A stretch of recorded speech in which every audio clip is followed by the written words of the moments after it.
having themselves a good week. I enjoyed the last few days off. A lot of people around the house. My wife had a couple days off of work, so got a chance to enjoy her company and her time. Really, not a lot to do, to be honest, but hey, I digress. So I hope um everyone is having themselves a good week. We got a lot to catch up on. It's one of those situations where you're off for a couple of days and you're trying to just get back in the routine of getting your content organized, squared away. And I got stuff. Hopefully, it lasts for the complete hour. So we'll just have to wait and see. But man, want to go ahead and first off congratulate Oklahoma Sooners, particularly their baseball team, for winning the NCAA College World Series over the weekend. It I watched a little bit of it. Wasn't too bad. A lot of high scoring numbers. I honestly argue, and I enjoy this a lot, to be honest. I love the large brackets that we see coming out of college playoffs over the recent sports. I love March Madness 64 team bracket tournament. I love how the college world baseball, World Series tournament turns out with a large amount of teams. And this is the reason why I particularly like the expansion of the NCAA football playoffs.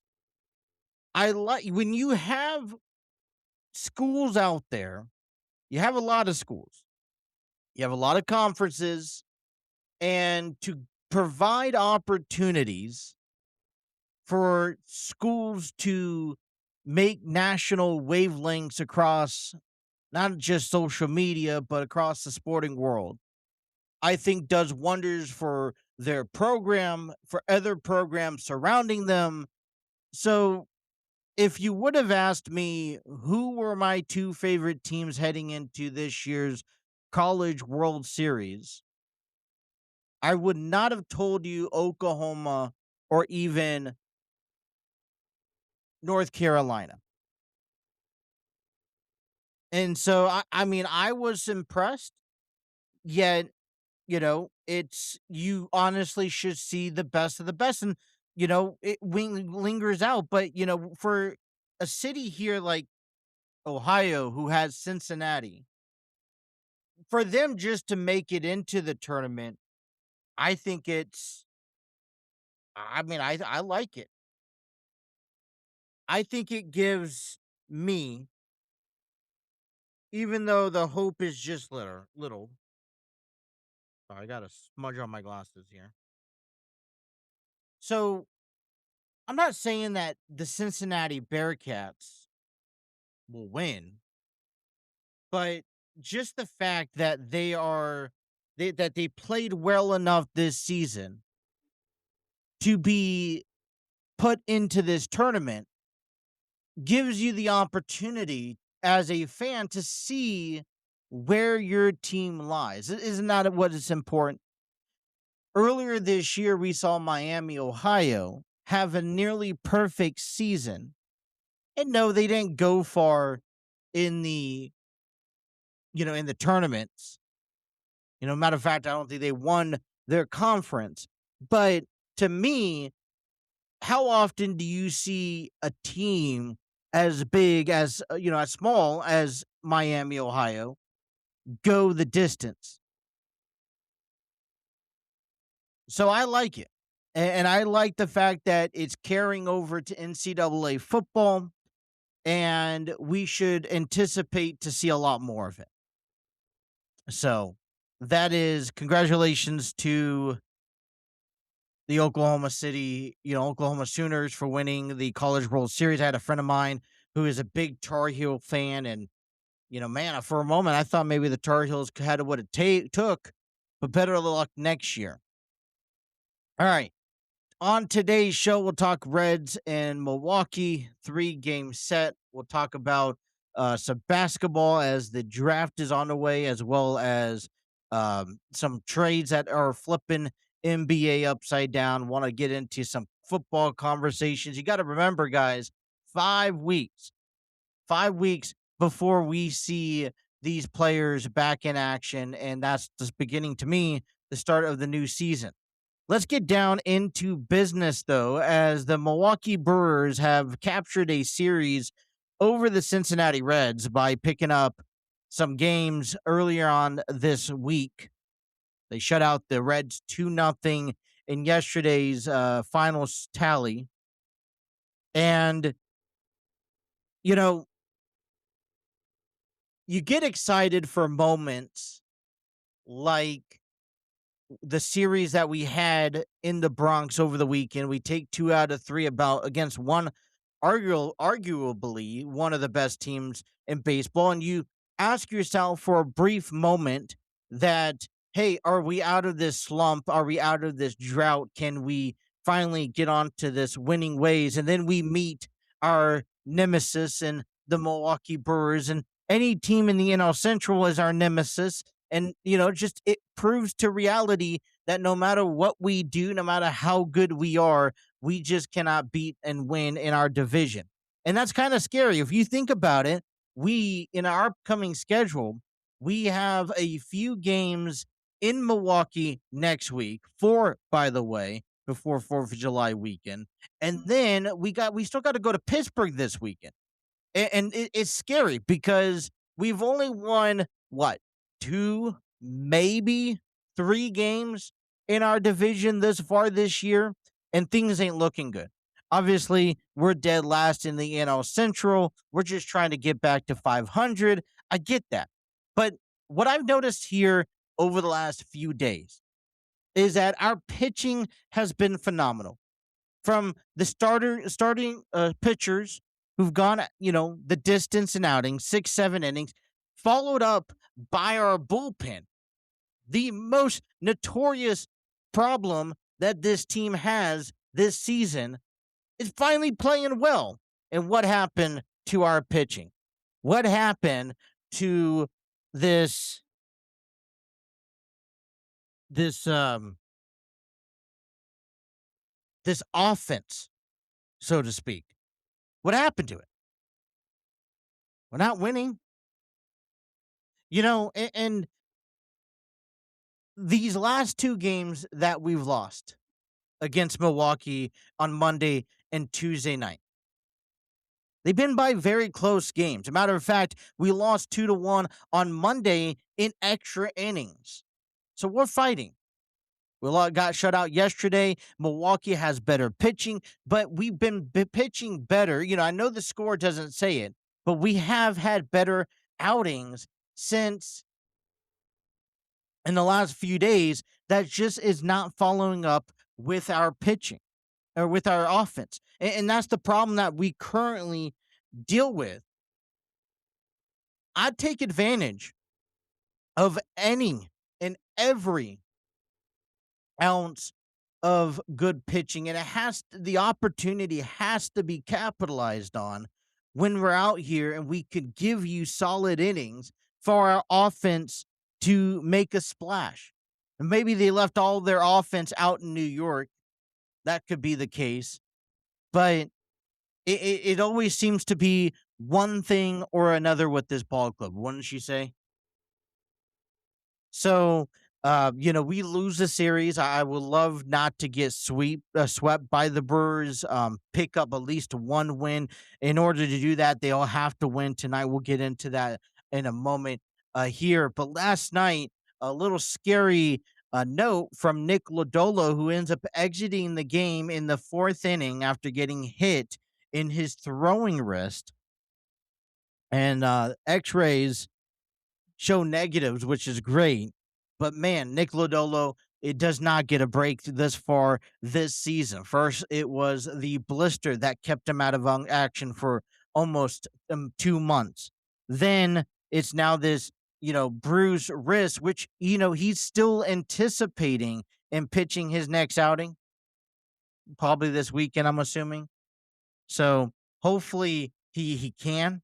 Hopefully, it's probably going to be a nice bruise at today. But this team, boy, I tell you, just cannot catch a break to save a life. Can it? Man, a little scary, right? All right. I want to get down, or not get down, but I want to talk about some of the injuries that we're seeing here. Latest injury report. Normally, we do this at the beginning of every week, but since we were off yesterday and Monday, we'll do it today. An injury report coming your way. You can visit CincinnatiReds.com on MLB.com/Reds/nudes/Reds dash injuries and roster moves. Emilio Pagan, last updated on June 22nd. He faced hitters in his second simulated game in live BP on June 22nd, where he threw 25 pitches. Expected to begin rehab in AAA Louisville this week. Brandon Williamson, his throwing program progressed through his first bullpen session over the weekend. Hunter Green, last updated was on June 19th, last Friday. He threw 54 pitches over 4 scoreless innings during a rehab assignment with the ACL club on June 18th. He's scheduled to move up to AAA this week. Pitch again he pitched about 50 to 65 pitches yesterday and expected to pitch about another 70 to 85 pitches on the 28th. So looking like maybe a 4th of July day return if it all goes well. I'm assuming after another 70, 85 pitches, you may want to see one more outing. So Hunter Green situation, I don't know. As much as I want him back, and I do want him back, having him back and having him on an outing before the All-Star break would be great. But I wouldn't be concerned if they didn't have a conversation about having having him come back following the All-Star break. Yesterday, we did see Ellie De La Cruz reactivated from the 10-day IL list. He's been out for the past month with a hamstring strain. And he finally makes his return, which is a great sighting to see. They optioned Will Benson down to AAA, and then they moved Hunter Green to the rehab assignment in AAA in the latest transactions. On Monday, Pierce Johnson was activated from the 15-day IL. Julian Garcia was selected from AAA. Zach Maxwell was optioned to AAA, and Chris Paddock was designated for assignment. So we're starting to see the injuries make a comeback. Knock on wood. Okay. Seeing Hunter Green making progress, see Ellie De La Cruz make his comeback. Pierce Johnson got reactivated. That was a good sight to see, and those are good sights to see, and hopefully there's more to come in the upcoming weeks. Second, there's no new updates on Graham Ashcraft, who had a UCL sprain back on May 29th, and Ke'Bryan Hayes is still he's starting to hit, but is working on improving his core stability to prevent continued back issues. That was dated back on June 17th. So hopefully we still got a couple key players out there that we want to see back. The sooner we can see back, the better. But look, this is our team. Unless we go out and we trade, and that's the next conversation, then our team is what our team is. And you ask yourself, even if everyone's healthy, is our team good enough to make a September run? And right now, I'm not convinced that that could be the case. So, I want to remain optimistic, but these are why we adjusted our expectations for this organization. Let's take a look at the National League Central yesterday. The Mariners beat the Pirates, final score 3-2. The Cubs beat the Mets 9-6, and the Cardinals lose to the Diamondbacks 4-3. Tonight, first pitch of a doubleheader between the Cubs and Mets. The Cubs and Mets make up a rain delay cancellation back on Monday. That game will start at 1:10 p.m. coming up here later this afternoon. Then in their doubleheader at 7:10, they will play game 3 of their series in game 2 action. Tonight at 6:40, we'll see the Mariners take on the Pirates, and at 7:45, we see the Arizona Cardinals take on not the Arizona Cardinals, the St. Louis Cardinals take on the Arizona Diamondbacks. Yeah. All right, that is a look in your NL Central lookout here. And while you're there, MLB All Star voting is now open and runs through tomorrow. It ends. The cutoff is June 25th, Thursday at noon Eastern. You can vote for your favorite position players and much more by heading over to to the MLB website, where you can vote up to 5 times a day daily if you want to see your favorite players to represent their organization in this year's Midsummer Classic. Head on over to MLB.com for more information. I know I've been casting my votes. Getting very, where are all the Reds fans out here? Come on. We're calling all you guys out for a specific reason. We want you guys to vote. If you want to see Ellie De La Cruz, does he deserve to be an all-star this year? And if he does, well, we got to vote for him. He's currently in third place. Gino Suarez is in 10th. JJ Bleday is in 20th. And, look, maybe this is a narrow mind, but yeah, I get it. I'm going to be biased. Ellie De La Cruz, to me, is one of the better shortstops in the entire league. There's nothing that says otherwise. At least not in my opinion. Right? Okay? That's just me. Now,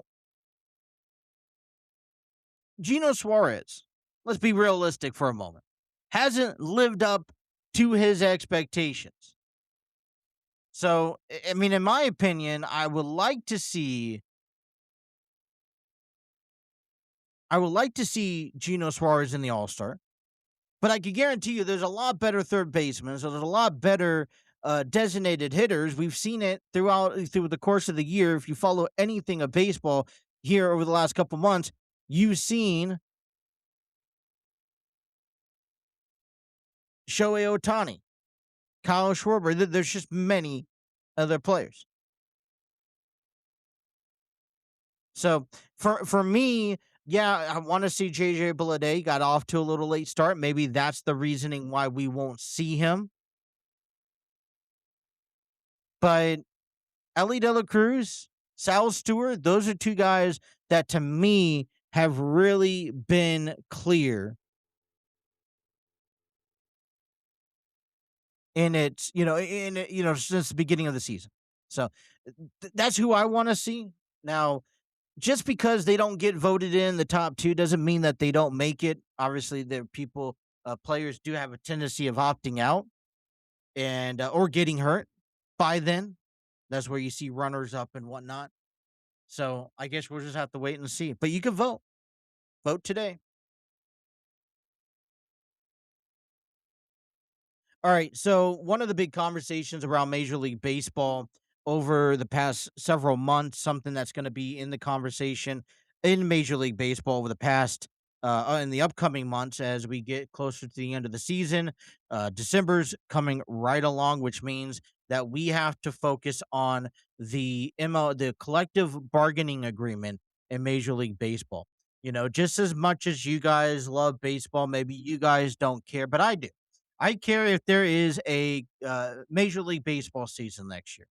It's not the matter of if, it's the matter of when it will take place. Okay. And to me, it's important that we see that happen as soon as possible. Now, in relations, I can know how long these processes are. They've already broken the ice, and that's the great news, right?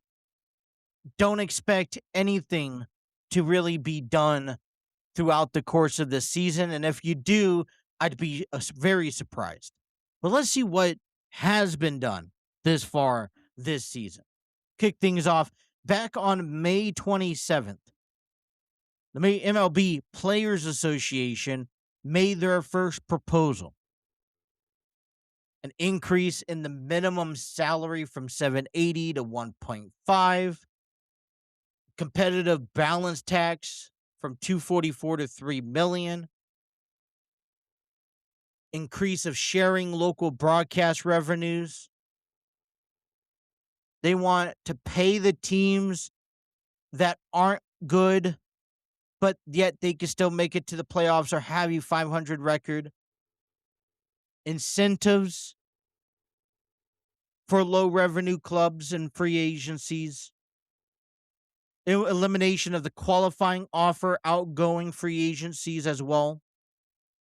So that's what a typical broad of what the Players Association offered. The following day, May 28th, MLB's first proposal in a response. They wanted a salary cap of about $250 million. They wanted a salary floor of $171 million, all beginning next season. They want a 50-50 revenue sharing. And this is just the broad stuff. There's a lot more fine details that are kind of chump change in a lot of this. And they want equal sharing in local revenues. On June 1st, the Players Association says the cap is institutionalized collusion.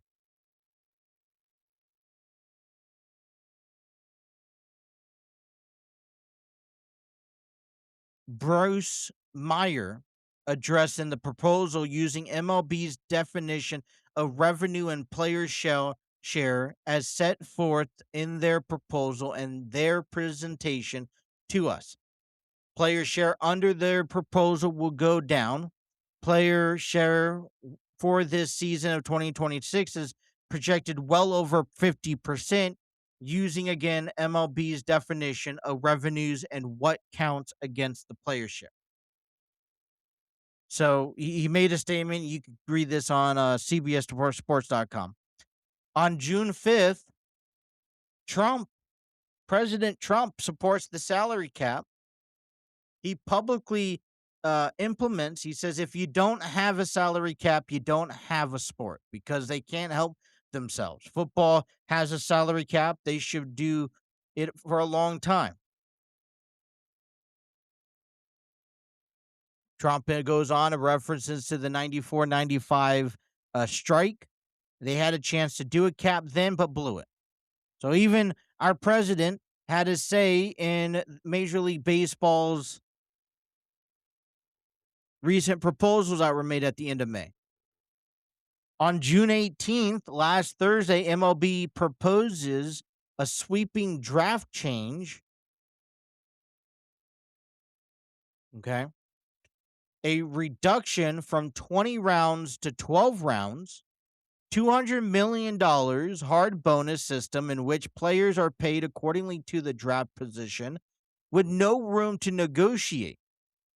Teams who have not spent $20 million or less in the draft since 2010. Also proposed a high school players will no longer be eligible for the domestic amateur draft, and college players would be drafted eligible at the age of 20.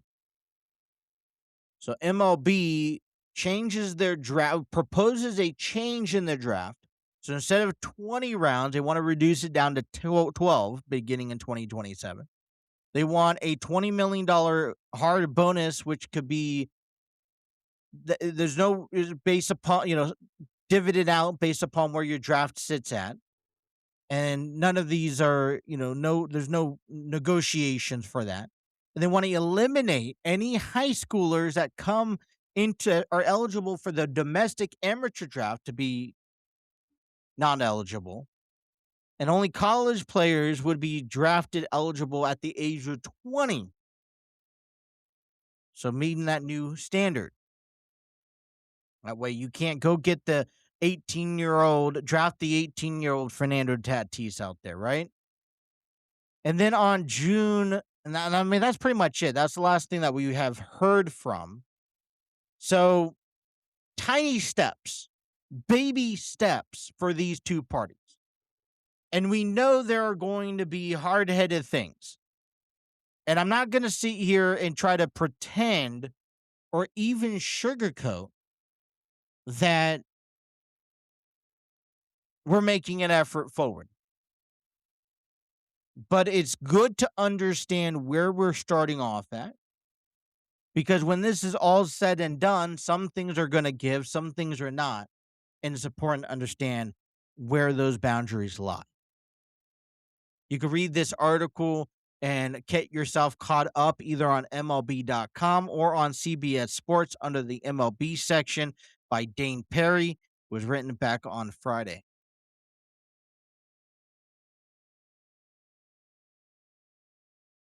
All right, let's move our conversations over to the NFL.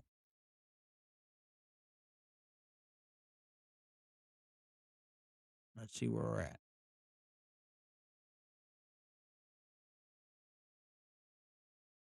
All right, so we're in this hibernation period of football. We're not going to hear about, before we get into the hibernation, matter of fact, let me go ahead and, the ongoing story about Brendan Soresby. In recent news earlier this week, the NFL has declined Brendan Soresby's supplement draft application. At least it leaves Texas Tech's quarterback in few options for 2026. So Brandon Soresby, if you don't mind me reminding everyone who has probably been living under a rock in this story or just blatantly ignoring it, allegations came out about Brendan Soresby gambling on games he's played back with Indiana and Cincinnati. And he's gone through the notion of seeking help by inserting himself into a rehab program. And NCAA, he was taken to a lawsuit. The chances of him playing this season got into mayhem. A judge dates the hearing out to February, which makes him eligible to play. But NCAA conferences don't like that idea. So with the NFL draft beyond us, Brendan Soresby says, look, I'll withdraw the lawsuits. I won't play for Texas Tech. I'll just go to the NFL. They have a supplement draft.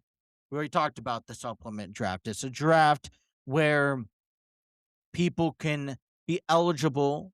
Teams can bid on them, giving up the future draft picks of them.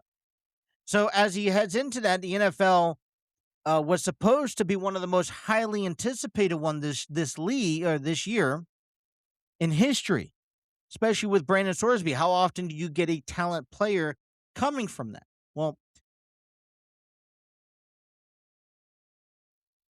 this is all despite of gambling. But the league called off the summer event. The collective bargaining agreement that the NFL has the right to determine whether or not to hold the supplement draft, according to Jonathan Jones and Matt Zinetz from CBS Sports NFL Insider. The league has declined Soresby's application for the draft and decided for the third consecutive year not to stage the event. It's not a mandatory event. That's one thing where I want to point out. Now, there's no guarantee. That was no guarantee that Soresby would have been selected, even if they had it. While he is talented and makes him one of the most, you know, aspirational quarterbacks right now on the market in his class, the Texas Tech signal caller carries a kind of baggage that could have led teams to pass on him. Okay, so it's undeniable that he has some sort of skill. I even heard earlier this week the possibility of even what if the Bengals would have picked him up as a possible future backup. You think about getting him for a couple of years, and Joe Flacco is here for this year. You think of after that being a backup to Joe Burrow. That's not a bad deal, no? But is his gambling fixed? Does that weigh more supreme over someone risking a future draft pick to sign him? Now, at least according to the NFL, the indications by canceling this draft, the supplement draft, is saying, look, you got caught gambling, and instead of you facing NCAA, because it happened on NCAA terms, don't come over here to the NFL and force us to handle it. We want nothing to do with it. And if you think, Soresby, you can just go out and say, all right, well, I'll leave college to come to the NFL and leave all that behind me without facing any consequences, where you're sadly mistaken.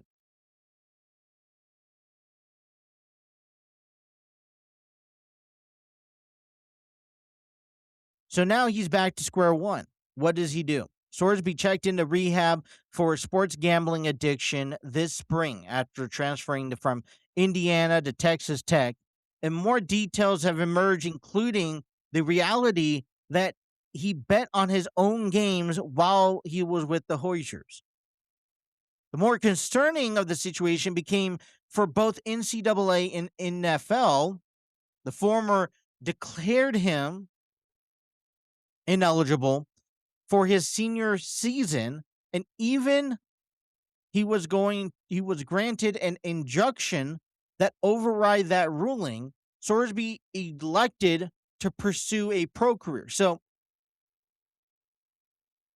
NCAA declared him ineligible. Went in front in front of the judge. The judge says, you know what, that he overruled that ruling, made him eligible for that. But let's face it, NCAA is not happy. The NFL sent a letter to Soresby explaining that its decision and cited what determined were numerous issues with his application for inclusion in the supplement draft. And I quote, "The issue presented by your petition are too significant and too closely tied to the league's core integrity interest to permit meaningful review within the timeline presented." Written by Larry Ferranzani, NFL Management Council, who wrote the letter. It goes on, reads more. The league noted that Soresby did not provide the complete record of NCAA's investigation into his gambling habits, and that he did not take accountability for his conduct because he sought to avoid the consequences of NCAA's ineligibility ruling. Through the injunction hearing, he did not express that he would adhere to the NFL's integrity policy. Soresby will not have a path to the league this offseason. Now, it's going to continue on. Soresby's attorney called the NFL's decision a violation of CBA and the law, and said that the statement of CBS Sports that they will pursue this immediately with the NFL Players Association. With the return of Texas Tech seemingly untenable due to the widespread outcry over his participation in college football, Soresby is low on options in 2026. He cannot sign with the NFL team as a free agent this year, and thus would need to find an opportunity in another professional league if he would play between now and 2027. However, Um, he can, however, enter in the draft. Now that the prospect of the supplemental draft is off the table, safety Jalen Thompson in 2019 remains the most recent player to join the league through the avenue. Joins along the lines of Benny Kosar, Chris Carter, Terrell Pryor, Jordan Gordon, or Josh Gordon, are among the biggest names to spark by the supplement draft. So sit on this for a second, you guys. I chuckle. I'm going to almost say karma comes back around. Brendan Soresby thought he could get away with the consequences of his gambling issues at the college level. By doing so, he elected to quickly jump out of college football and try to go to the pro. And the NFL's like, whoa, look, listen. Go, you got so much stuff going on right now in college football. Go deal with that. We don't want any part of that. Last thing you need to do is NCAA to continue their pursuit as you sign for a team. And I'm completely fine with it. It's not my part to. I think everything should be justified.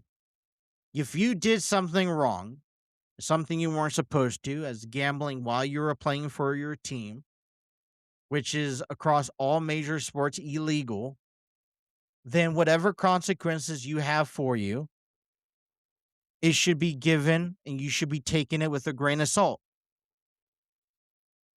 To sit here and try to jump through loopholes, I feel only paints a negative image that, yeah, if you're an NFL team, if I am the owner of a team, uh, I'd be skeptic about viewing you and what you can do for this team. One, you not only you still have a gambling issue. Two, you carry baggage. You don't face consequences. So if you get in trouble with my organization, are you going to go run and hide and try to use legal aspect? I mean, too much to me from this my point of view, it becomes too much of a liability, too much of a probability for an organization's success. Doesn't mean that a team wouldn't be valid for wanting to have him. Like I said, what he does on the field separates what he doesn't do off the field. But right now, he quickly ran because all the options were looking poorly on him in um in the NCAA football world. Now, here's the thing. Texas Tech, they're going to have an integrity to keep. Bringing him back causes a whole cans of worms. There's already a lot of people, a lot of commissioners, a lot of teams that look poorly onto this situation. It wouldn't make sense for Texas Tech to say, hey, come on back, play football. We'll just handle it. No. Brandon laid down his bed, and now he has to lay in it. Whether that's dealing, maybe he goes to the NCAA and say, hey, how do I clear this up? Regardless, it's going to either be a suspension for his senior year, which he doesn't play, or he's going to have to sit out. Now, there's a UFL, right? There's arena football. He could enter in the 27 draft, sure, but he's going to miss out this year. So any final cases he does not have. And that's on him. Now, relating to that here, a lot of other teams done a lot of off-season stuff. So let's get into, well, let's take a look at some of the teams and rank them. So I've gathered a handful of teams that have been impressive this year. Okay. And we want to rank the off seasons. Let's start off.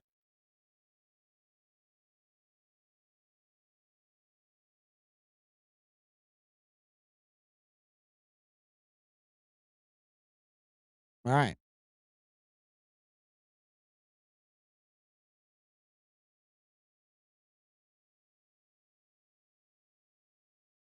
All right. I'm going to start off with number 10. the Kansas City Chiefs. The Kansas City Chiefs, to me, made an uncharacteristic splash in the free agency by signing running back Kenneth Rocker this third. But they also addressed the depth in signing Imari DeMarcado and drafting Emmett Johnson. Adding Justin Fields to back up Patrick Mahomes adds on to this case. On the defensive front, they was upgraded through the savvy signing of Kyrie's Tonga and drafted twitchy edge rusher R. Mason Thomas and defensive tackle Peter Woods. Now, everyone may be jumping to say that Kansas City is out of the picture. Kansas City is a pastime. And I am here to tell you that Kansas City has put their chips on the table, or the AFC team of the Los Angeles Rams, to saying, we are going to continue our dynasty, continue our success. Last year was a fluke by adding these people. On top of that, if Patrick Mahomes doesn't work out, guess what? We have Justin Fields. And so they're not shying down. They're not taking steps back. They're right in the forefront, and they're ready to go. Number 9, the Washington Commanders. Manager Adam Peters, head coach Dan Quinn, and their initial roster with Bobby Wagner, Dorrance Armstrong, Austin Eckler, and others as they continued to transition. Defensive front was a point of emphasis this year. Odafe Owe, Kelvon Chassian, and Leo Chanel. First round pick, Sony Styles. 5th round pick, Joshua Joseph. You know, the NFC East is usually up for grabs, in my opinion. I know that the Eagles are there. I know that the Cowboys are always the forefront. Sure, I agree with you there. But you got the right personnels. Nothing to say with Jaden Daniels behind the rein. Washington has made some really improvements. They're not staggering. Number 8, 49ers. Yeah, probably on this list you could throw out the Giants or the Saints. No, I'll cut them out. 49ers obviously have Super Bowl aspirations. Dealing with a lot of everything that's been going on with them, right? A couple players are familiar with how that journey looks. Wide receiver Mike Evans was, I think, a really big deal, along with linebacker Dre Greenlaw. Assuming that Brandon Ayuk situation is reconciled this offseason, still some time to tell. Should benefit them from not having distractions looming over them throughout the season. In addition to Evans, you got Christian Kirk and Dejon Stribling. And, let's talk about Nate Hobbs signing gives them a versatility in secondary. Grayson Holton. So this team is like, all right, we got to find a way between now and training camp, get all of that, front office stuff off the table, which played a big factor. Let's not deny that. And move forward because we're going to win. So they come in at number 7 or at number 8. Number 7 is the Carolina Panthers. Seeing what they had last season, adding Ed Rusher, Jalen Phillips, linebacker Devin Lloyd were top of the market earnings. Veteran Tershawn Waltron adds some depth to their front, as well as Texas Tech defensive tackle Lee Hunter. Panthers signed Rashad Walker to a reasonable deal with this contingency plan, but then drafted also Monroe Freeling. The Carolina Panthers, another team. They saw what they had. How can they bounce back to make that happen again?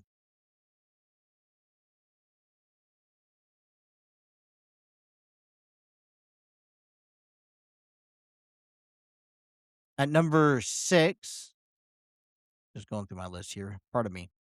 The Houston Texans.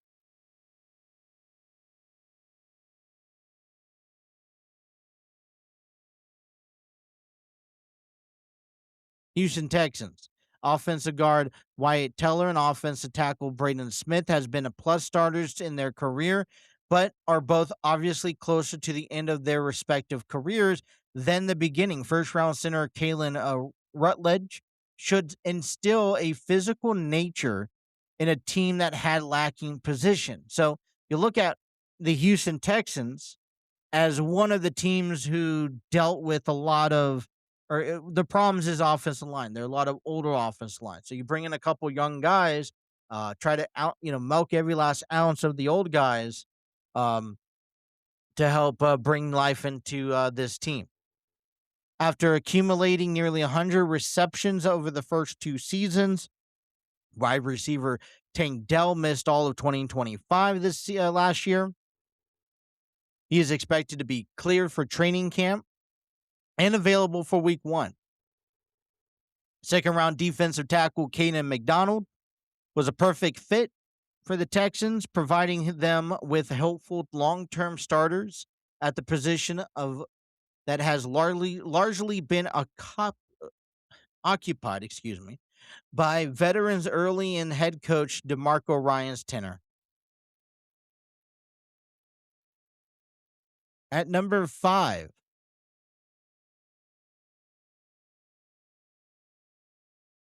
bear with me.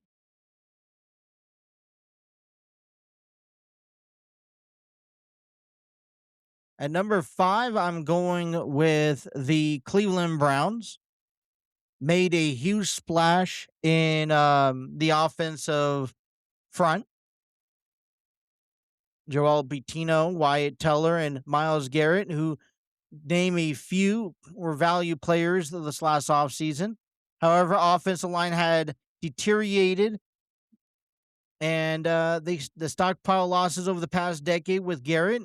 The goal is to be constructive and respectable offense combined with players like Garrett's skills.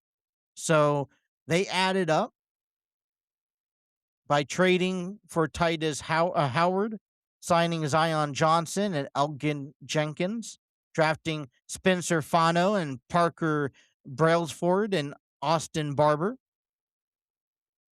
and then also drafting receivers Casey Concepcion, Denzel Boston, and Emmanuel McNeil Warren.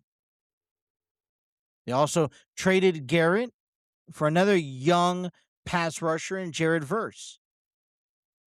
So this whole new direction really took forefront. They really made a big splash. Coming in at number 4, I got the Los Angeles Rams, signing quarterback in Ty Simpson, number 13 overall, which I think is great because the Rams have Matthew Stafford. But one of the questions you ask is that Matthew Stafford was the quarterback signed years ago on the push to get them to a Super Bowl. Does they have another run? And if his time is up, you're able to slide in Ty Simpson to take his place. You also traded for Myles Garrett and Trent McDuffie, which are great additions also to signing Jalen Watson.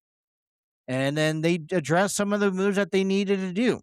When Rams won their most recent Super Bowl, Aaron Darnold, who is contemplating on a return, fulfilled that role as well. So the Rams have put themselves in a winning position where you almost say they have to win. At number 3, I got the Cincinnati Bengals.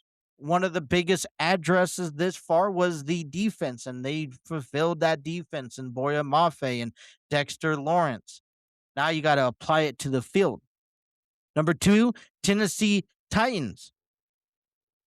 They entered the offseason with the treasure chest of financial resources as well as an entrenched starting quarterback, Robert Saleh. He was a candidate deserving for a second chance to be in the NFL head coach, but coaching staff decision to bring several players at which they are familiar with Jermaine Johnson and Wayne Dale Robinson and Daniel Bellinger may ultimately determine whether or not the regime is successful. If it does not work out, look, there's no harm, no foul. And then at number one for me has to be the Las Vegas Raiders. Being able to follow through on Indiana's quarterback Fernando Mendoza, really big thing. I feel like if he's that franchise quarterback everyone wants him to be, you have to add players around him. You got Tyler Linderbaum in the free agent center to help protect, signing contracts with veteran quarterback Kirk Cousins to kind of help nourish him throughout the season. Running back Austin Gently and tight end, don't forget tight end Brock Bowers gives him some options on the ground game and the pass rusher. They also added to the defensive signings of cornerback Eric Stokes, edge rusher Kareem Pay, linebacker Qual Walker, and Nakobe Dean. Don't forget they didn't trade Max Crosby, so you have him for another season. He still brings value, as well as adding Tennessee cornerback Jamon McCoy. So the Raiders, what they did is that they went out, they knew, hey, we're going to lock and seal on this quarterback, and we are going to run with him, and we're going to build around him. And that's exactly what they did. So those are my rankings. I'm interested to see what top teams did you think have a very complete offseason in the books. Let me know down in the comment below. Before we get into our last segment of the day, let me just get you through a FIFA World Cup update as we head into a Thursday with the final scores. Yesterday was a busy day. You had 4 games. Portugal be shutting out Uzbekistan 5-0. England and Ghana finished off tied at 0-0. Croatia shut out Panama 1-0. And Colombia shut out Dominican Republic Congo 1-0. Today, you'll have 3 games on Fox and 3 games on FS1. Available on Fox starts at 3 p.m. as Bosnia takes on Qatar. At 9 p.m. or at 6 p.m., excuse me, you'll see Morocco take on Haiti. And then at 9 p.m., you'll see on South Africa take on Korea Republic. Over on Fox, you'll see Switzerland take on Canada at 3 p.m. At 6 p.m., you'll see Scotland take on Brazil. And at 9 p.m., you'll see Czechia take on Mexico. For all your FIFA World Cup information, check out cbssports.com. All right. Not surprised. One of the moves made in NBA. Missed a couple of days. We missed a lot of big things. Giannis was moved earlier this week. He's headed to the Heat, and the impact is felt. And it's interesting because you have the NBA draft that's going on right now. You also have, you ask yourself, what are these big deals and when do people make these trades? Because the ultimate thing is that a lot of these teams need to make the trades. They don't have time to wait. They got to make the trade. They got to make the trade now so that you know what you need and don't need in the upcoming drafts. So who won this? Well, what about the Miami Heats? Pat Riley got his star, got Giannis, and now they're sitting at one of the contenders, top contenders. The Heat don't rebuild. Their roster building strategy has always been find the next star, and they've found it. They just haven't had very much to trade for. Portland turned them down for Damian Lillard. Phoenix didn't send them Kevin Durant. The Heat has spent the past 4 seasons in the play-in tournament, and Tyler Hero is one of the all-stars whose defense is such a problem that the teams openly admit to target him in the playoffs. They haven't made the top 10 pick in 11 years because they never tank. So being able to find this deal is a win For the first time since they traded Jimmy Butler, the Heat has a real direction. They have an MVP caliber star to build around their path and the play-in, and beyond the play-in. Now, even though Miami can be a winner, well, they're going to also be a loser of this because there is a huge risk factor. Now, don't get me wrong, the Heat had to do this, but were utterly directionless before this trade even took place. Similar logic guided the Clippers traded Alexander for George Paul. We all saw how that worked out. Giannis is only 31. His playing style doesn't figure to age expectedly well. He's about to sign a supermax extension, suffered several calf strains last season, and perhaps spurred by Boston presence in negotiation. The thing is, what I see out of Miami, though, and I completely understand this point, that is the risk factor. Miami's not one team that can take away and eat up a contract or eat up a player like this, like a lot of other top teams, unlike the Lakers. Lakers could eat up a LeBron contract if he doesn't play half the year, and it doesn't affect them, doesn't phase them. Giannis going to Miami is going to either win or it's going to lose, and they can't. It's not like that. They're putting all their chips into one person, and that's fine. But without that one person on the field, without that one person healthy half the games or not, is their team still good enough to get to the play-in tournament, at least to get Giannis back? Now, you know, I don't think so. This is a team that needs to play every game of the season, needs to have everyone all dialed in. As Giannis gets older, he does change. So how does that affect him? Other names to consider for winners: New York Knicks or other contenders. Best team in NBA can breathe a sigh of relief that the Knicks don't have to fear that Giannis is a Celtic. Celtics have a problems to solve after trading. Would they have a problem after trading for him? Possibly, of course. But Boston's been far better than Miami for years now. And you ask yourself, well, how better are they going to be after Giannis? A loser question is the Boston Celtics now. Where do the Celtics and Jaylen Brown go from here? Whether or not the Celtics could have gone all in for Giannis is a matter of reasonable debate. I think they could have been juggernauts. But the injury and assess concerns Miami now, and now not with Boston. So that's a good side. But now where do you go with Jaylen Brown? The aftermath: Brown was nearly traded. He was subject to trade rumors his entire career. He's coming off the best season. What could you get for Jaylen Brown if he gets traded?